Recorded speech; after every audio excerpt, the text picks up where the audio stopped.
Hello friends, நம்ம short சொல்ல என்ன பார்க்க போகிறோம் அப்படின்னா, அனாயன்ஸில் படிக்கிற ஏப்ரல் மே 2024 ஸ்டூடெண்ட்ஸ் ஜூலை 10 பார்த்தீங்க அப்படின்னா உங்களுக்கு environmental sciences and sustainability paper வந்து ஆஃப்டர்நூன் பேட்சில் வந்து இருந்திருக்கும்.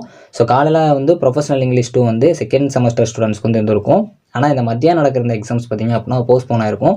அது ஏன் அப்படின்னு சொல்லி உங்களுக்குள்ள ஒரு கன்ஃபியூஷன் இருக்கும். ஸோ அதுக்கு தனியாக உங்களுக்கு ஒரு சர்க்குலரே விட்டுருப்பாங்க. அன்னைக்கு நடக்க இருந்த எக்ஸாம்ஸ் பார்த்தீங்க அப்படின்னா ஆஃப்டர்நூன் செஷனில் நடக்க இருந்த எக்ஸாம்ஸ் நான் அப்ளேட்டட் காலேஜஸ்க்கு பார்த்தீங்க அப்படின்னா உங்களுக்கு வந்து ரீஷெடியூல் பண்ணியிருக்காங்க. அது என்னைக்குன்னு பார்த்தீங்க அப்படின்னா 31 ஜூலை அப்படிங்கிற மாதிரி சொல்லியிருப்பாங்க, வெனஸ்டே. ஸோ அப்படிங்கிறப்போ உங்களுக்கு வந்து அந்த எக்ஸாம்ஸ் வந்து போஸ்ட்போன் ஆயிருக்கும். இது ஏன் வந்து போஸ்ட்போன் ஆயிருக்கு அப்படிங்கிற கன்ஃபியூஷன்ஸ் வந்து நிறைய பேருக்கு இருக்கலாம். ஸோ அந்த ஒரு மெசேஜ் மாதிரி வந்து உங்களுக்கு ஃபார்வர்ட் பண்ணியிருந்தாங்க. அதில் நீங்கள் கொஞ்சம் ரீட் பண்ணீங்க அப்படின்னா உங்களுக்கு புரியும். கொஸ்டின் பேப்பர்ஸ் வந்து யாரும் வந்து ஓப்பன் பண்ணாமல் ஜோனல் ஆஃபீஸ்க்கு திரும்பவும் ரிட்டர்ன் பண்ணிங்க அப்படின்னு சொல்லிட்டு காலேஜுக்கு வந்து ஒரு மெசேஜ் வந்து ஃபார்வர்ட் பண்ணியிருப்பாங்க. இது வந்து பார்க்குறப்போ வந்து கொஸ்டின் லீக் ஆகிருக்கிறதுக்கு சான்சஸ் அதிகம். ஸோ அதனால தான் அப்படி சொல்லியிருக்கலாம். ஸோ என்னோட சஜஷன் நான் சொல்லியிருக்கேன். ஸோ உங்கள் காலேஜில் இல்லை உங்களுக்கு அஃபீஷியலாக தெரிஞ்சு அப்படின்னா கண்டிப்பாக இன்ஃபார்ம் பண்ணுங்கள்.